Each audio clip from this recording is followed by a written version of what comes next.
Everyone, this is Bushra Khan. Welcome to Samaa podcast. आज मैं बात करूंगी आने वाले इलेक्शंस की और ये जानना चाहती हूँ कि क्या नवाज शरीफ वाकई वजीर आजम बन रहे हैं, तय पा चुका है या कोई नया ट्विस्ट आया कहानी में। इसके अलावा अभी हाल ही में होने वाले इंटर पार्टी इलेक्शंस पीटीआई के, जी मैं पीटीआई की बात कर रही हूँ, जो पीटीआई के हाल ही में इंटर पार्टी इलेक्शंस हुए, लगता है वो इलेक्शंस नहीं बल्कि डायरेक्ट सिलेक्शन है। जी क्यों क्यों लग रहा है मुझे ऐसा? क्योंकि बैरिस्टर गौहर अली को इलेक्ट नहीं, डायरेक्ट सेलेक्ट किया गया है। और हामिद खान की अगर बात की जाए तो दबे दबे लफ्ज़ों में उन्होंने पीटीआई के वकला पर इतनी तनकीद की है कि उनकी बातों से महसूस होता है शायद उनका भी कहीं दिली दिल में, उनकी भी दिली दिल में ना ये ख्वाहिश थी कि उनको बनाया जाता। और पता नहीं ये क्या चल रहा है, इतना ड्रामा क्यों? मतलब अगर आपने गौहर अली को ही सिलेक्ट करना था तो फिर ये इतना ड्रामा, ये सब कुछ क्या चल रहा है, ये क्या माजरा है?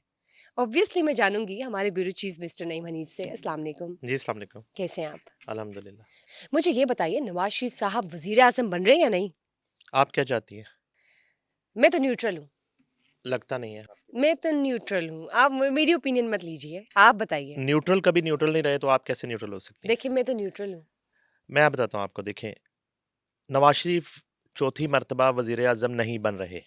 ये मैं चले आपको ठीक है, बताता थैंक यू हूँ। नहीं बन फॉर रहे, ब्रेकिंग आउट दिस नहीं न्यूज़। बन रहे। इसलिए कि अ, जिस तरह वो आए और इस कदर उन्होंने गारंटी माँगी और इस कदर जो है ना केसों का फौरी जो है वो सॉल्यूशन और बरियत और ये तमाम मामला तय ज़रूर उन्होंने किए। और मगर जब वो तशरीफ़ लाए पाकिस्तान, उसके बाद कुछ केसेस में उनको बरी भी किया गया। जी। इवन फील्ड में बरी हुए। अल अज़ीज़िया रेफरेंस अभी बाकी है। हम्म। लेकिन जो एक केस है जिसमें उनको सज़ा दी गई थी, वो है 62-63 हम्म। सादको अमीन ठीक है। अकामा केस जो था, अगर आपको बिल्कुल याद हो, याद जिस है। पे उनको नाअहल किया गया था और वज़ारत उज़्मा से उनको हाथ धोना पड़े थे। वो केस जो है उसमें उनकी नाअहली आज भी बरकरार है। अच्छा, हम्म। अगर इस केस की बात करें तो आज तक मुझे तो ये समझ ही नहीं आया कि वो क्या केस था। उसकी निस्बत बाकी जो केस थे वो इतने बड़े केस थे कि उनमें अगर सज़ा दी जाती या उनको कंक्लूड किया जाता तो समझ आता था। मगर चूँकि जल्दी इतनी थी, इतनी उजलत में सब कुछ करना पड़ गया, तो अकामा केस निकाल लिया गया। अकामा केस में ये जी कि आपने अपने बेटे से तनख्वाह नहीं ली। तो उन्होंने कहा मैं तो बेटे के पास काम ही नहीं करता। उन्होंने कहा नहीं, नहीं, देखें, हम्म। आपने ये अपने गोशवारों में ये शो ही नहीं किया। हम्म। बहरहाल मकसूद था उनको फौरी तौर पे वज़ारत उज़्मा से हटाना, तो हटा दिया गया। ठीक है। अब ये कोई फूलों की सेज नहीं है। अब जो लग रहा है आपको या किसी भी मेरे जैसे एक आम आदमी को कि बड़ी आसानी के साथ उनके बाकी केसेस भी ख़त्म कर दिए जाएंगे और उनकी जो अकामा केस में नाअहली हुई उसको भी ख़त्म कर दिया जाएगा, जो कि 5 रुकनी बेंच ने ये फैसला किया था हम्म। उस वक्त। और बाआसानी उनको प्राइम मिनिस्टर ऑफ पाकिस्तान बना दिया जाएगा चौथी मरतबा। हम्म। ये इतना आसान नहीं है, ये इतना आसान नहीं है।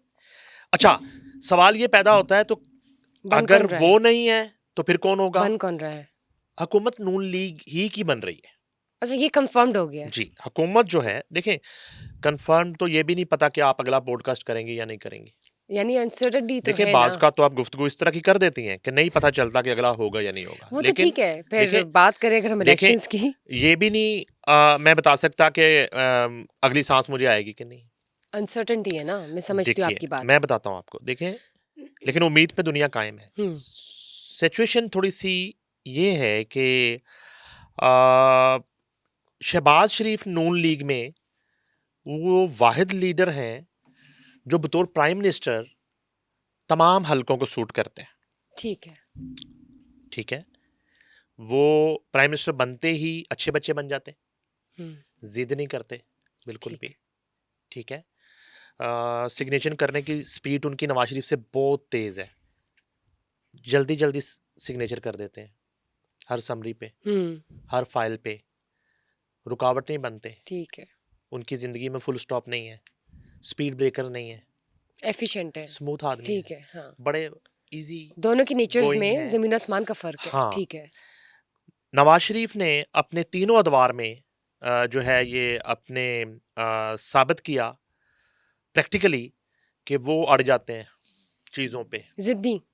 जिद कर लेते हैं। खैर, लग तो यही रहा है कि अब एक नए नए नवाज शरीफ आए हैं 4 साल बाद वापस पाकिस्तान, लेकिन ये इक़्तिदार मिलने से पहले का रवैया है।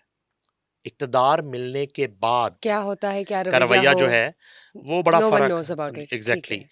तो मेरा ख़्याल है कहीं न कहीं ये सोच पनप रही है कि रिस्क ना लिया जाए नवाज शरीफ पर, इसीलिए रिस्क ना अंडर लिया द जाए। रैप्स ये डील हुई है, यानी कि ये देखिए, तय पाया गया है। आपको एक जलसा याद करवाता हूँ गुजरांवाला में, जहाँ पे वोट को इज्जत दो का नारा लगाया गया जी, था। आपको याद है? बिल्कुल। मरियम नवाज ने और नवाज शरीफ ने नारा लगाया था वोट को इज्जत दो, और उसके बाद उस वक्त के हाजिर सर्विस शख्सियात के खिलाफ तकरीर की गई थी। वीडियो लिंक से खिताब किया था लंदन से बैठ के नवाज शरीफ साहब ने, बिल्कुल MQM के साबिक कायद के अंदाज में धमकियां दी थी। ये सब हुआ था ना। बिल्कुल, ठीक है। और फिर ये फैसला किया गया कि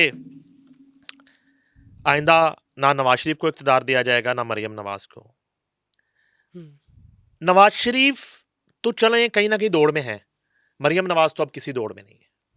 मरियम नवाज तो वजारत उज़्मा की दौड़ से बिल्कुल अलग हो चुकी हैं, और उनकी ख्वाहिश भी यही है कि उनके फादर जो हैं वो चौथी मरतबा वज़ीर आज़म बने। प्राइम मिनिस्टर बन जाएं, मगर बहुत मुश्किल हो गया उनके लिए। सूरत हाल काफ़ी ख़राब है अभी। मामला जो है, हाँ, उनकी लीगल टीम से बात करें, उनके वकला से बात करें, तो वो ऐसी एक आइन के उन आर्टिकल्स और उन शिकों के ज़रिए आपको दलीलों के ज़रिए ये साबित कर देंगे कि नहीं नहीं ये तो केसेस ही नहीं है।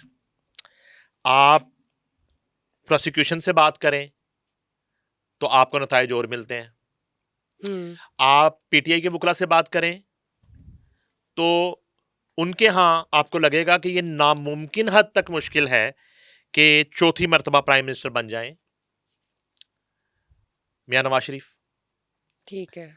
आप ताकतवर हलकों से बात करें तो वहां से ये आवाज तो आती है कि हुकूमत नून लीग की बनने जा रही है बज़ाहिर, मगर प्राइम मिनिस्टर कौन होगा इसका जवाब उनके पास भी नहीं है।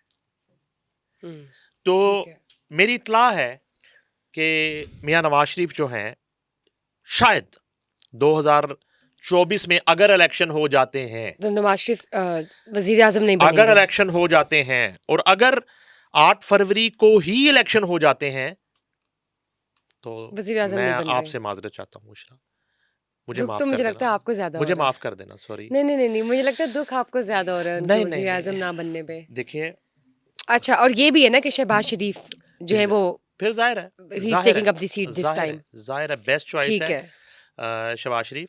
मैंने आपको बताया तो है। लुक यू आर हैप्पी कि शहबाज अच्छे, शरीफ आ रहे देखिए हैं। मैं आपको बताता हूँ, एक होता है ना, एक टर्म है अच्छे बच्चे, एक होता है अच्छे वजीर आजम। वो अच्छे वजीर आजम है, अच्छा, ठीक है, अच्छे स्मूथ है अच्छे और प्राइम मिनिस्टर बन जाते हैं वो ना, ठीक है, बहुत अच्छे, बहुत ही अच्छे। है ठीक ना। है, वो तो वक्त बताएगा ना जब सीट पर आते हैं तो हाँ, किस तरह से वो नहीं नहीं नहीं, वो जस्टिस करते नहीं हैं नहीं नहीं नहीं, वो उनके लिए वक्त का इंतजार करने की जरूरत नहीं है, उनका पता है कि कि वो वो अच्छे बेहतरीन। हैं, वो अच्छे हैं। नहीं, आप सही कह रहे हैं। जनरल बाजवा ने भी यही कहा था कि शहबाज शरीफ को कुछ भी कह दो, वो माइंड नहीं करते और कुछ भी नहीं कहते, मुंह पे कुछ नहीं कहते।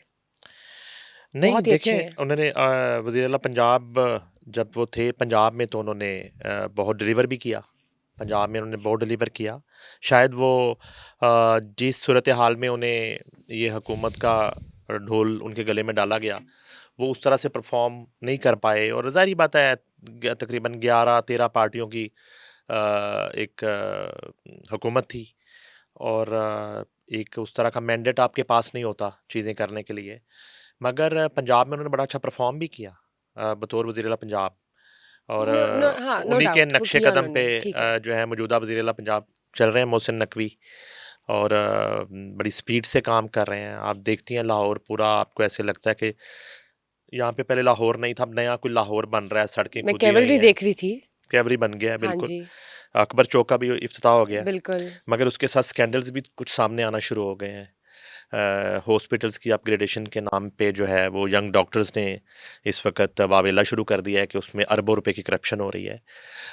जो है वो बिल्कुल जिसको कहते हैं ना लश लॉबीज इमरजेंसी और बिल्डिंग्स उनको दोबारा से जो है ना वो रेनोवेट रेनोवेट करने के नाम पे वो चीज़ें हो रही हैं। और करप्शन और की जा रही है अंडरपासेस उसके जो हैं अंदर। वहाँ पे वो टाइल्स जो कुछ अर्सा पहले टाइल्स लगी हैं उन टाइल्स को दोबारा से उखाड़ के फिर लगाना शुरू कर दिया जाता है। अच्छा उसमें ये है ना कि देखिए आपने हॉस्पिटल्स की अपग्रेडेशन करनी है तो आपने कोई अखबार इश्तिहार दिया होगा ना, आपने टेंट रेडिएशंस की बात करें? तमाम डिपार्टमेंट्स जो हैं उसमें इमरजेंसी डिपार्टमेंट है उसमें जो बिल्डिंग्स हैं हाँ और जी। अभी अभी सर्विसेज हॉस्पिटल की एक बिल्डिंग जो है वो रेनोवेट हो रही थी वो तो अच्छा ठीक है। गिरी गई सारी पूरी दो रोज पहले वो गिरी ओह! गई बिल्डिंग।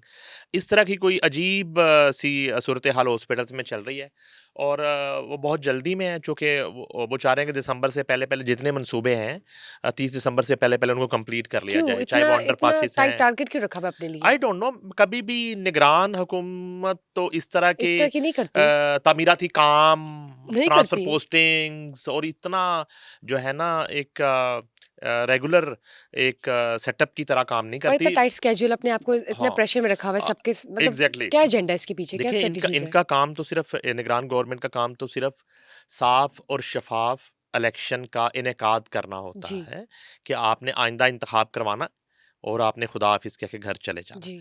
लेकिन यहाँ तो सूरत हाल कुछ और ही लग रही है। यहाँ के अज़ाइम तो मुझे लग रहा है कि शायद मुस्तक़बिल में कोई फुल फ्लेज सियासत करने का इरादा है सीएम साहब का। ज़ाहिर अब है, उनके ज़हन इसीलिए वो में ये चल रहा है। सेनेट का ऐवान है, उनके ज़हन में जो है कौमी असम्बली का ऐवान है, उनके ज़हन में जो है वो कौन-सा ओहदा है जिसे वो सोच के ये सब कुछ कर रहे हैं और अगर वो वाक़ई ख़िदमत खल्क़ कर रहे हैं और ख़िदमत वतन कर रहे ऐसा हैं, नहीं है। तो फिर तो उन्हें सलाम पेश करना वो चाहिए। सलाम हम उन्हें पेश ज़रूर करते हैं अगर ये सच होता, लेकिन मुझे लगता है कि फ़िलहाल इसके पीछे कोई एजेंडा या कोई स्ट्रैटेजी चलें वो तो मौजूद है। सामने आ जाएगा। वो देखिए, सामने आ ही भाई जाएगा बात ये है कि देखिए सलाम करने की ज़रूरत है या नहीं। देखिए, जब आप कोई ऑफ़िस होल्ड करते हैं तो फिर आपको उसका हिसाब भी देना पड़ता है। बिल्कुल, फिर एहतसाब का अमल भी होता अकाउंटेबिलिटी है। होगी। एग्ज़ैक्टली। हाँ जी, देखिए, अब चीनी के इश्यू में भी काफ़ी जो है हाइलाइटेड है। लोगों को हुँ, इस पे तहफ़्फ़ुज़ात हैं, उनके रेट्स जो हैं जिस तरीके से ऊपर-नीचे किए गए ज़ख़ीरा अंदोज़ी के हाँ हवाले जी। से उसके बाद अभी मैं जैसे आपको बता रहा हूँ तामीराती जो काम हो रहे हैं कि उनमें पेपरा रूल्स किस हद तक फ़ॉलो किए जा रहे हैं, नहीं किए जा रहे हैं, उनके टेंडर्स जो हो रहे हैं, नहीं हो रहे। एक ही कंपनी को सारे काम दिए जा रहे हैं, मुख्तलिफ कंपनीज़ को काम दिए जा रहे हैं, काम मेरिट पे कंपनीज़ को दिए जा रहे हैं या ताल्लुकात की बुनियाद पे दिए जा रहे हैं। हुँ, अगर ताल्लुकात की बुनियाद पे दिए जा रहे हैं, तो फिर क्या मुकमुका है? हाँ, कुछ तो ठीक है। होगा। तो ये वक़्त वक़्त आने पे चीज़ें जो हैं वो सामने आ जाती हैं, उसमें तो कोई ऐसी बात नहीं है। हुँ। और अगर वाक़ई आपने बड़ी ईमानदारी के साथ चीज़ें की हैं, तो फिर तो हैट्स ऑफ टू यू। नहीं, आप सही कह रहे हैं, लेट्स सी। अभी तो 30 दिसंबर भी आने में कुछ टाइम नहीं है, कोई इतना ख़ास टाइम नहीं रह गया। वो भी पता चल ही जाएगा कि पर्दे के पीछे क्या चल रहा है। दूसरी जानब इलेक्शंस की अभी भी स्टिल अनसर्टेनिटी मौजूद है।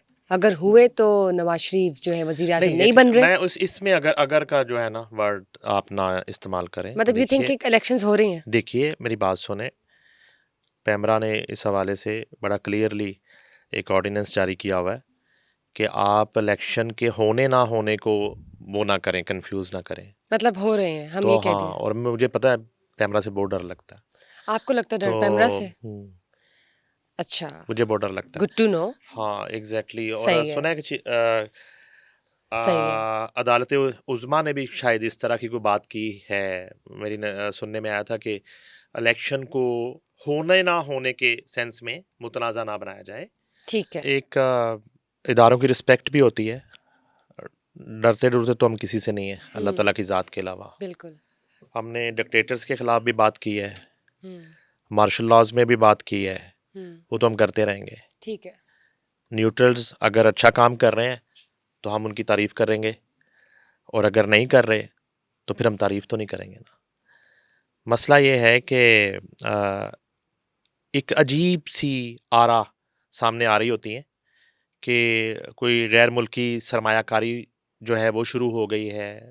हुँ, मुख्तलिफ मद में जो है वो बाहर से एक बड़ी एड फंड्स आना शुरू हो हाँ गए हैं। फंड्स तो इस सूरत हाल में एक अंदाज़ा लगाना शुरू कर देते हैं हम लोग कि क्या ये सब कुछ जो है दोबारा से नून लीग की प्लेट में रख के दे दिया जाएगा, दोबारा से पीपल्स पार्टी जो है वो हुकूमत में बैठेगी। तो क्या इन सब के लिए ये सब कुछ किया जा रहा है? इस तरह नहीं है, इस तरह नहीं है। देखिए, वो मैंने आपको इससे पहले एक दो प्रोग्राम्स में भी बात की थी कि ख़ास तौर पे जो सिपा सालार हैं उनका थोड़ा मैंने जो देखा है एक सोचने का अंदाज और काम करने का, उन्होंने पिछले 2-3 माह में जो इकदामात किए इकॉनमी के हवाले से, और जो डॉलर को मैंने पहले भी बात की जिस तरह ब्रेक लगी, इसमें बिल्कुल एक उनकी सिंगल हैंडेडली एफर्ट है,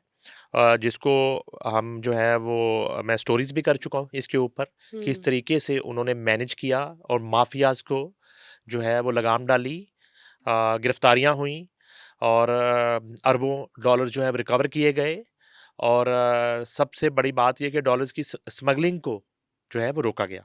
ठीक ठीक है। है, तो वो इस मुश्किल तरीन सूरत हाल में हालांकि ये उनका रोल नहीं बनता, मगर चूंकि किसी को तो ये करना था, तो उन्होंने ये सब किया जिसके लिए वो खराज तहसीन के मुस्तहिक हैं।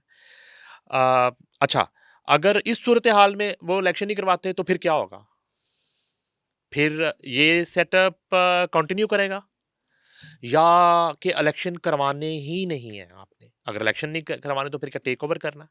ऐसा कुछ भी नहीं है। इलेक्शन होंगे।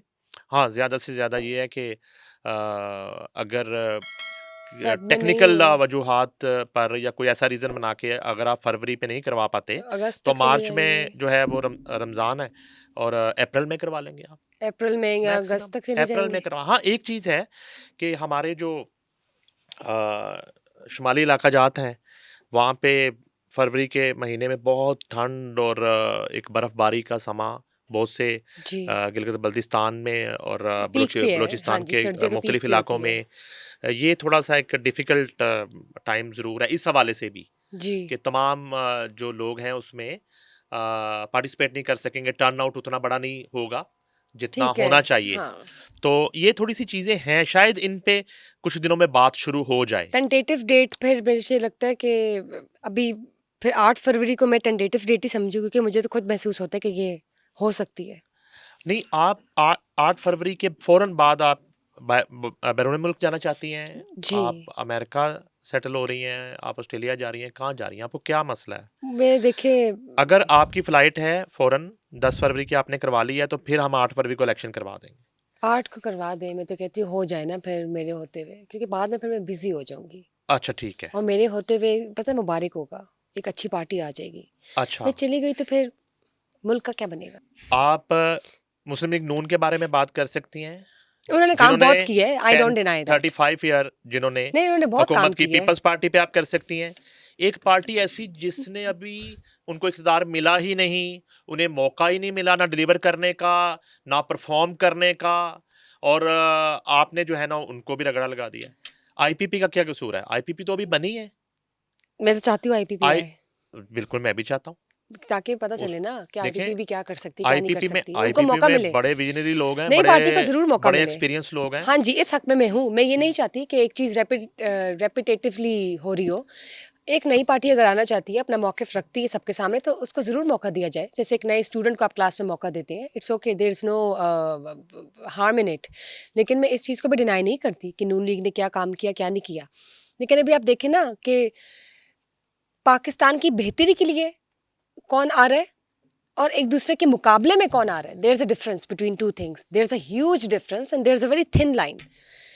व्हाट वी नीड कि whoever is coming for the betterment of Pakistan. But right now what I see that there is a challenging situation between all the parties और वो एक दूसरे की मुकाबलाबाजी पे आ रहे हैं। अब मैं आपको वैसे एक जनरल ओपिनियन दे रही हूँ, लेकिन आई वुड जस्ट लाइक कि वो ही आए जो डिजर्विंग है आपके जज़्बात से ना इवन मेरे साइड्स पे। मेरे ज़हन में सिर्फ़ यही आ रहा है कि फिर इलेक्शन नहीं होने चाहिए और आपकी ये तमाम ख्वाहिशात फिर ही पूरी हो सकती हैं, अदरवाइज़ नहीं हो सकती। लेट्स सी, जी please next. Fingers crossed, let's see. अच्छा चलिए, अगर मैं बात करती हूँ अभी जो रिसेंटली हुए हैं इंटर पार्टी इलेक्शंस, ऐसे लगता है जैसे डायरेक्ट सिलेक्शन हुई है ना, क्योंकि आप देखें कि हामिद खान ने भी खुद इस बात को दबे अल्फाजों में एडमिट किया है समहाउ इन कोटेड वर्ड्स, कि अगर ये सब कुछ होना था तो फिर ये इतना ड्रामा क्यों। उन्होंने पीटीआई के वकला पे बहुत तनकीद की है, एंड इससे लग रहा है कि जैसे उनका खुद की भी एक ख्वाहिश थी, उनकी खुद की ख्वाहिश थी कि उनको चेयरमैन बनाया जाता। देखिए, मैं आपको ये बात कर रहा था कि सबसे पहले तो इस इंटर पार्टी इलेक्शन से जो खबर निकली वो ये निकली कि इमरान खान चेयरमैन पीटीआई नहीं रहे। ये एक बड़ी खबर है। ठीक है। एक्स प्राइम मिनिस्टर हम्म। अपनी ही पार्टी के चेयरमैन नहीं नहीं रहे। रहे। अब बहालत मजबूरी आपने चूंकि इलेक्शन में जाना है, नॉमिनेशंस फाइल होनी है, मजबूरी है और आपकी। चेयरमैन के सिग्नेचर से हाँ टिकट्स जी। जारी होने हैं, और एक सजा याफ्ता चेयरमैन हम्म। जो है उसके साइन से जारी टिकट्स जो हैं वो इलेक्शन कमीशन किसी भी वक्त वो मनसूख कर सकता है, और इस तरह पीटीआई टेक्निकली नॉकआउट हो सकती थी इलेक्शन से, जिसकी ठीक वजह है। से फैसला किया गया कि चेयरमैन जो है किसी और शख्स को बनाया जाए। अच्छा, आपका ये सवाल कि हामिद खान जो है वो एक मजबूत अ, अगर अगर किसी वकील को ही आपने चेयरमैन बनाना था तो हामिद खान को बनाइए, जो हाँ, डे फर्स्ट से डे आपके फर्स्ट साथ से हैं, उनके जिनकी साथ है ना। स्ट्रगल है, हाँ जिनकी जी। कुर्बानियां हैं। मगर प्रॉब्लम ये है कि खान साहब जो हैं चेयरमैन पीटीआई, उनके यहाँ अपने बाद कोई भी मजबूत शख्स, कोई भी बात करने वाला, कोई भी जुबान रखने वाला, कोई भी नजर रखने वाला उन्हें काबिल कबूल नहीं है। उन्होंने एक मर्तबा फिर एक बुजदार का इंतखाब किया है। अगर कंपैरिजन करें हम हामिद खान साहब से, तो गौहर अली का नाम शायद आपने पहले सुना हो, मैंने तो कभी उनका नाम भी नहीं सुना। नहीं, वो मैंने भी होंगे, नहीं, आई डोंट नो इस हिम। फील्ड से उनका ताल्लुक होगा, और बहुत बड़े वो वकील भी होंगे। लेकिन यही तो सोच है अ, कि ये क्या ड्रामा चल रहा है। देखिए, ये बिल्कुल एक 2018 की तरह का आरटीएस बिठा दिया गया, ठीक है, कि आपने जो है ना, ना तो उस तरह से लोगों को, और पहले एक तासुर आपने दे दिया कि आपने खुद नॉमिनेट कर दिया। आपने क्यों नॉमिनेट कर दिया किसी एक शख्स को? आप तो 2 3 4 नाम देना, और उस पे एक इंटर पार्टी इलेक्शन हो जाए, उस पे वोटिंग हो जाए, जिसको ज्यादा वोट मिले उसको आप चेयरमैन बना दें। ये भी आपने ठीक था। जेल में बैठ के एक फरमान जारी किया कि मैं गौहर अली जो हैं उनको नामजद करता हूँ चेयरमैन के लिए। किस खुशी तो फिर में। किसने उनके सामने नॉमिनेशन फाइल करने हैं, किसने उनके सामने आना है? आपने बिल्कुल एक उसको मुतनाज़ा कर दिया, उस सारे प्रोसेस को ही। तो फिर इसको इंटर पार्टी इलेक्शन ना कहें, डायरेक्ट आप सिलेक्शन कह देना। एग्जैक्टली आप कहें कि हमने ये फैसला किया कि ये चेयरमैन हाँ, होगा। डायरेक्ट इस सिलेक्शन इसमें कहे, फिर क्या आप इतना? इंटर पार्टी इलेक्शंस की गेम हाँ, क्यों खेल रहे क्यों हैं। खेल रहे हैं? इसलिए खेल रहे हैं कि इंटर पार्टी इलेक्शन जो है ना, आप अपनी मर्जी से नहीं करवा रहे ना। हम्म। ये इलेक्शन कमीशन जी। की रिक्वायरमेंट है, रिक्वायरमेंट है। और आप उसको फुलफिल करने के लिए आपने ये सारा ड्रामा किया। अच्छा, गौहर अली को चेयरमैन बनाया गया है। उमर अयूब जो है वो सेक्रेटरी जनरल बने। डॉक्टर यास्मीन राशिद जो है वो पंजाब की सदर बना दी गई हैं, ठीक है, वो जेल में बैठी हैं। अली अमीन गंडापुर जो है उनको केपीके का सदर बना दिया गया है, और हलीम आदिल शेख को सिंध का सदर बना दिया गया है, और मुनीर अहमद हैं उनको बलोचिस्तान का सदर बना दिया गया है, ठीक है। अब इन तमाम ओहदों पे कोई एक जो है ना वो सामने कोई कैंडिडेट ही नहीं है, कोई उम्मीदवार ही नहीं है, ना कहीं कोई वोटिंग हुई है।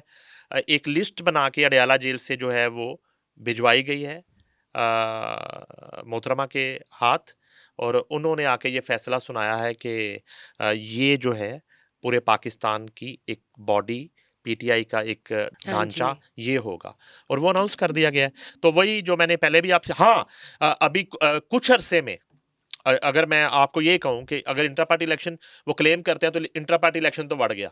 बढ़ हम्म। इसलिए गया कि वो अफजल मरवत जो है, जो जो आपके लिए जाके वो लड़ाइयाँ कर रहे हैं, और वो इस वक्त इतना फ्रंट फुट पे खेल रहे हैं, और इतने मुश्किल हालात में जो है ना उन्होंने आपका वो झंडा बुलंद किया हुआ है, उनको भी आपने इग्नोर कर दिया। शुएब शाहीन, शेर अफजल मरवत को भी ठीक है किया। शुएब शाहीन जो है वो एक वाहिद जो है वो इनके कारकुन कह लें पीटीआई के, वो वाहिद वकील थे जो नज़र आए हमें गुज़िश्ता 1 डेढ़ साल में, और 9 मई के बाद भी जो एक नुमाइंदगी करते रहे फ्रंट ऑफ मीडिया और तमाम हलकों में और कोर्ट्स में पीटीआई की, उनको भी आपने इग्नोर किया। ये सिर्फ अहमद खान नहीं है, यहाँ अगर आप वकला बरादरी की बात करें तो पीटीआई के अंदर जो इनके वकला है, आपस में नहीं बनती, नहीं बनने की बात नहीं है, मतलब इनके आपस में इतनी, ये देखिए देखिए ना। आपस में बनना ना बनना मैटर ही नहीं करता। मैटर ये करता है कि चेयरमैन एक, वहां पे सबसे पहले डेमोक्रेसी नहीं है, हम्म, ठीक है ना, अब वहां पे डिक्टेटरशिप है, आपने एक फैसला सादर कर दिया ना, अब किसी का आपस में बनना ना बनना तो मैटर ही नहीं करता। ठीक है, बनना ना बनना तो उस वक्त है कि आप कहें जी कि आप लोग आपस में बैठ के एक कंसेंसस कर लें, तो तय कर लें और कि आप खुद ही बता रही हैं कि हामिद खान को इस फैसले पे एतराज है, और वो बोलते हैं, हम खुश और नहीं यही है। उनका कसूर है, यही उनका कसूर है, वो बोलते हैं, वो बात करते हैं, वो करते हैं बात, वो अपनी ठीक है, ओपिनियन पास करते हैं एग्जैक्टली, इस फैसले पे। यही उनका कसूर है, यही आपकी बात का जवाब है। तो ऐसा शख्स उनको काबिल कबूल ही नहीं है। जिस तरह हम पहले बात कर रहे थे मियां नवाज शरीफ और शहबाज शरीफ दोनों का जो फर्क था, तो उसमें यह है कि नवाज शरीफ बात करते हैं और दूसरे साहब बात नहीं करते, हम्म, वो खामोश रहते हैं, सिर्फ चलो सर ठीक हिलाते है, हैं। अब देखते हैं पोजीशन स्ट्रांग होगी कि नहीं होगी पीटीआई की। डिपेंड करता है, देखिए वकला बरादरी बड़ी हमारे लिए काबिल एहतराम है। अब आप का ये प्लान कि आप वकला को वोट दे देंगे और वो कोई खंबे को वोट देने वाली सूरत हाल होगी, और जो है ना वो बिल्कुल लाइनें लग जाएंगी और लाखों वोट पड़ जाएंगे, इस तरह नहीं है। इलेक्शन जो है एक पूरी साइंस है, और पाकिस्तान में इलेक्शन जो है बड़ा महंगा हो गया। आपको पैसे चाहिए इलेक्शन लड़ने के लिए, वो कहाँ से आएंगे, फंड्स कहाँ से आएंगे? वाकई फिर उसको जो है ना, एक तरफ एक इलेक्शन को नवाज शरीफ लीड कर रहे हैं, एक तरफ आसिफ अली जरदारी लीड कर रहे हैं, और उसी इलेक्शन में एक पार्टी को गोहर अली लीड कर रहे हैं, तो फर्क तो है ना। There is a huge difference, exactly let's फर्क सी। है। मैं समझता हूँ कि अगर तमाम हलकों में ये कैंडिडेट ही दे दें तो मेरी नज़र में बड़ी बात होगी। बहुत बड़ी बात होगी कि इन हालात में कैंडिडेट पूरे कर लें। अच्छा कैंडिडेट आ गए, फिर एनए के हलके में 1 2 3 4 नहीं, सैकड़ों नहीं, हम्म, 1000 के करीब आपको पोलिंग एजेंट चाहिए होंगे पूरे मुल्क में, बहुत कुछ है अभी ठीक है, तो, बिल्कुल। हजारों पोलिंग एजेंट्स आपको चाहिए एनए के हलकों में, पीपी के हलकों में, वो आपने पूरे करने हैं। ये इतना आसान थोड़ा ही इतना है। आसान नहीं है। और फिर इलेक्शन डे पे आपने तमाम तरह की गुंडागर्दियों का, बदमाशियों का, धांधलियों का, डब्बे छीनने का, बैलेट को सिक्योर करने का तमाम अरेंजमेंट करने हैं आपने। इतना आसान थोड़ा ही है ये को, वो बायोमेट्रिक से थोड़ा ही हो रहे हैं इलेक्शन, कि आपने बस वो वहाँ पे जाके अंगूठा लगाया आपने और वोट कास्ट हुआ है, और जाहिर है अभी तो पाँच लेट्स बज सी। के 35 मिनट पे रिजल्ट आ गया है, ऐसे थोड़ा ही है। सर पीटीआई वही करेगी जो उनको बेहतर लग रहा है फिलहाल, उसको अपॉइंट कर दिया, उसको रख लिया अभी हाफ पे। लेट्स सी अब उनकी तरफ से क्या चीजें सामने आती है निकल के, और बाकी सारी पार्टीज तो ऑलरेडी स्ट्रांग है। बुशरा सॉरी, चैलेंजिंग आपको सिचुएशंस तो आपको उनके लिए मौका नहीं, भी है आपको मौका नहीं मिला। देखिए इलेक्शंस मैं, के, इलेक्शंस में नहीं नहीं आने नहीं, का। पीटीआई के आप बनना चाहती थी, इस बोर्ड की चेयरमैन मेंबर बनना चाहती थी, क्योंकि एक म्यान में मैं दो बनना बुशरा, चाहती थी। एक म्यान में दो बुशरा नहीं रह सकती, तो नहीं नहीं नहीं नहीं लिहाजा नहीं, आप मुझे प्लीज पीछे रखें। जी ठीक है, नॉट इंटरेस्टेड। ठीक है।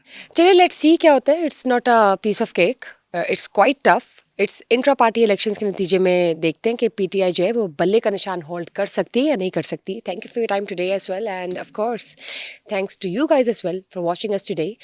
Obviously, we are again catching up into the next episode with some more interesting information. And just stay tuned till then. But do not forget to share, like, and subscribe our Sama podcast as usual. And if you have any comments or feedback, just let us know. Bushra Khan's leaving. Bye bye.